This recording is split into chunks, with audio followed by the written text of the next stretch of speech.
You know, Street Fighter is known as one game, but there was kind of a big series of games, right? Street Fighter was known as the best of the 2D series of titles, right? That's like a standard side-by-side fighting game. And then Tekken at that time was really big as a 3D fighting game. There was also Soul Calibur and a couple others, but that was the one where you could sidestep and move around your opponent, and the graphics all looked super cool because it was 3D, right? Well, there was another game that was different than both those styles, and it was called Guilty Gear. And what that game was about was that it was very super animated, and it looks like a cartoon. It looks like literally like a Japanese cartoon. It's exactly what the game looks like. And I found that aesthetically, I found that really pleasing myself. So I was like, okay, well, I'm gonna try to be a Guilty Gear guy for a while. And I tried it out, and I wasn't very good at the game, but I enjoyed meeting a lot of the people. And I was like, you know what, this is pretty cool. I'll give it a try, right?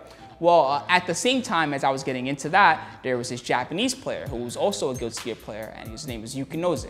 So one day he puts up these videos of another game, and we're all just like, what is this game? Nobody even knows the name of it, right? And it's Melty Blood. It's like some old beta version, and it's him playing versus a random Guilty Gear friend of his, and they're just playing the game, right? So I jumped into it, I tried it out, and at first I was trash, just like I was in every other game, but eventually I got pretty decent at it.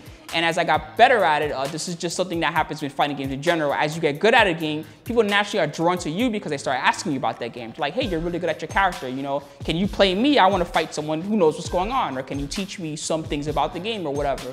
So I took advantage of that, and I said, well, you know, people seem to really like this. Why don't we do something with it? So we started throwing like small house tournaments, you know, or we would do some stuff near Chinatown Fair, really popular arcade here.